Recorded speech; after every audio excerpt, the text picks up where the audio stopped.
श्री गुरु तेग बहादुर साहिब के 350वें शहीदी दिवस को समर्पित पंजाब सरकार की श्रद्धा और सत्कार से भरपूर पहल। पंजाब के 23 जिलों में गुरु साहिब के जीवन और बलिदान को दर्शाते light and sound show Srinagar, Gurdaspur, Faridkot और तख्त श्री दमदमा साहिब, तलवंडी साबो से अनंतपुर साहिब तक 4 महान नगर कीर्तन तथा 23, 24 और 25 नवंबर को अनंतपुर साहिब में होने वाले भव्य समागमों में मुख्यमंत्री सरदार भगवंत सिंह जी मान की ओर से सभी को नतमस्तक होने का हार्दिक अनुरोध। आइए अपनी अटूट श्रद्धा और सत्कार के साथ इन समागमों का हिस्सा बने।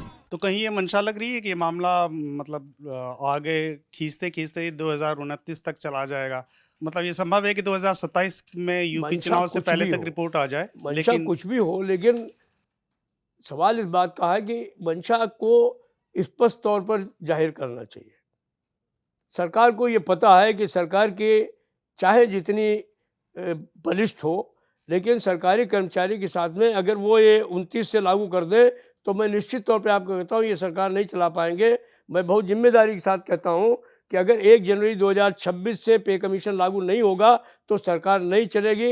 हम पूरे तौर पे आंदोलन में जाएंगे, गाड़ियाँ खड़ी होंगी, देश बंद होगा। सरकार को बता देंगे कि सरकारी कर्मचारी होता क्या। लेकिन ये स्थिति तो 2027 से पहले तो आप भी नहीं कर पाएंगे, क्योंकि 18 महीने का तो जो टाइम है वो कमीशन को दे दिया जा चुका है। तो 18 महीने तक कोई फर्क नहीं पड़ता है।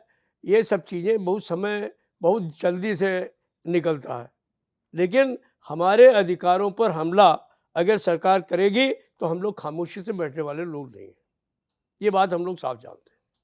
तो सरकार में भी लोग समझदार हैं, खासतौर पर प्रधानमंत्री जी तो इन चीज़ों को समझते ही हैं।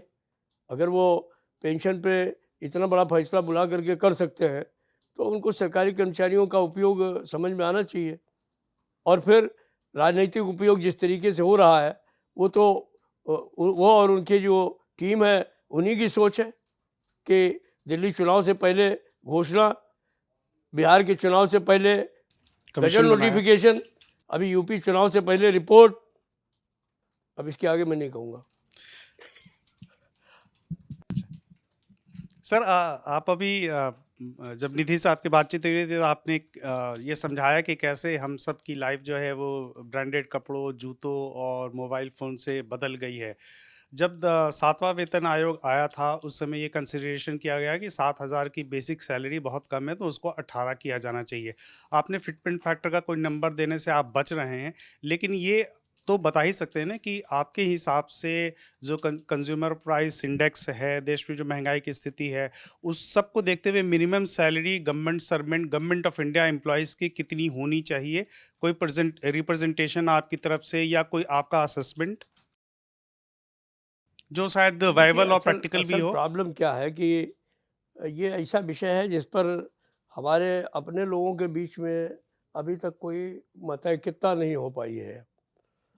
और हमारे अपने विचार, हमारे साथियों के विचारों में कुछ अभी अंतर है। और चूँकि ये मसला ऐसा है जिसको कि हम लोग बिल्कुल साइंटिफिकली प्रिपेयर करके सरकार के सामने ले जाते हैं, तो उनके भी अपने तर्क हैं। जो लोग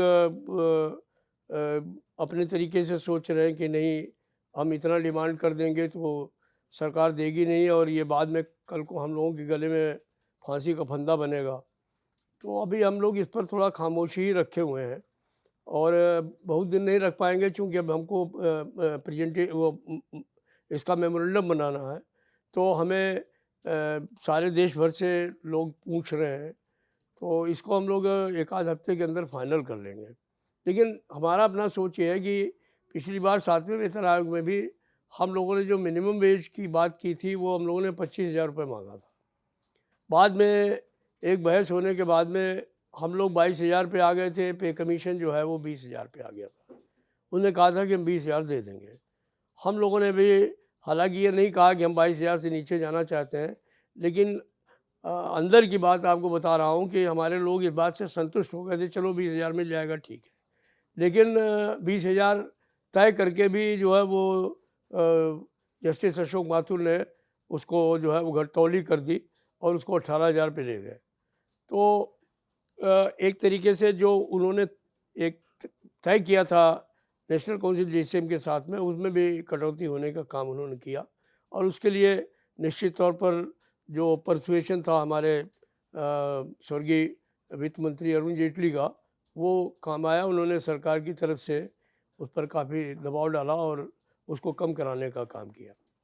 तो अभी भी जब हम चर्चा करते हैं कि इसको, कि आज की तारीख में जो स्थिति है और जो अ, अब अभी लोग कहते हैं कि पिछले 10 सालों के इन्फ्लेशन में जो 7वें वेतन आयोग में था और इस 10 सालों के इन्फ्लेशन में बहुत फ़र्क है। मैं मानता हूँ इस बात को, लेकिन ख्वाहिशें जो हैं वो बिल्कुल अलग-अलग हुई हैं। तो वो एक सवाल है कि उनके ऊपर जो दृढ़ता के साथ में खड़े होने की बात है, वो एक सवाल है। सबसे बड़ा सवाल यही है कि जो सवाल आज के जीवन शैली में हमारे हैं, वो वस्तुएँ जो हैं, वो रिहाइश जो है, वो चीज़ें जो हैं, वो इस्तेमाल होंगी कि नहीं? आज के ज़माने में भी आप कहेंगे कि साइकिल की बात करो, आज तो साइकिल भी 6,000 8,000 रुपए से कम में नहीं मिल रही। तो वो चलने वाला नहीं है, और फिर कोई साइकिल पे चलने वाला भी नहीं है। हर हर कर्मचारी के पास में जो है वो मोटरसाइकिल तो है ही है, सब आधे से ज़्यादा लोगों के पास तो कार है। तो अगर कोई कोई है कि ट्रांसपोर्ट अलाउंस कम कर देंगे, नहीं बढ़ाएंगे, पेट्रोल के दाम आप बराबर बढ़ाते जाएंगे, डीजल के दाम बढ़ते जाएंगे, तो इससे चलेगा नहीं। तो मुझे नहीं लगता है कि इस तरीके का काम चलेगा। अगर पहले ये 3 गुना हम डिमांड कर रहे थे, तो अब हम 3 गुने से कम पे चले जाएँगे, मुझे नहीं लगता है। लेकिन मैं इसके बारे में अभी कुछ मजबूती से आपको नहीं कह सकता हूँ। सर वो आपने कहा वो पेंशनर्स के बारे में जो आपने स्थिति बताई, एक जो डिबेट जो शायद सरकार के अंदर भी चल रही है, एनपीएस और यूपीएस। सरकार कह रही है कि एनपीएस से जो लोग यूपीएस में जाना चाहते हैं वो जा सकते हैं। सरकार ने तीसरी बार डेडलाइन बढ़ाई जो 30 नवंबर को ख़त्म हो जाएगी। तो क्या इस पे कमीशन के दायरे में एनपीएस, यूपीएस या पेंशन का मामला भी आ सकता है? आएगा, हम लोगों की तरफ से आएगा, सरकार की तरफ से नहीं आएगा। जो टीओआर उन्होंने दिया है उसमें? लेकिन हम लोगों की तरफ से ज़रूर आएगा। टीओआर में उन्होंने ग्रेच्युटी की बात लाने की बात की है। उन्होंने जो लोग इस बीच में मर जाते हैं, वो पुरानी पेंशन से गवर्न होते हैं, उस पर भी उन्होंने डालने का काम किया है। मैं समझता हूँ इसकी ज़रूरत नहीं थी, क्योंकि भारत सरकार ने ये हमारे साथ बैठ कर के तय हुआ है कि अगर किसी व्यक्ति की डेथ हो जाएगी तो उसको पुरानी पेंशन के हिसाब से ही सेटल किया जाएगा। लेकिन इसमें इसको लाने का मतलब ये है कि ये इसमें कुछ परिवर्तन करना चाहते हैं, अदरवाइज़ इसको लाने की कोई आवश्यकता नहीं थी। इन्होंने टीओआर में ग्रेच्युटी की बात की है। सवाल इस बात का है कि ग्रेच्युटी एक्ट से अकॉर्ड होती है, वो इस वेजेज एक्ट में आता नहीं है। पेमेंट ऑफ वेजेज एक्ट अलग है, ग्रेच्युटी एक्ट अलग है।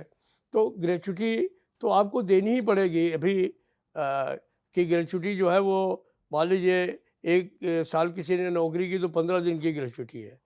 उसमें हम बढ़ोतरी की डिमांड कर रहे हैं कि आप इसको बढ़ा करके 1 महीने कर दीजिए, 1.5 महीने कर दीजिए।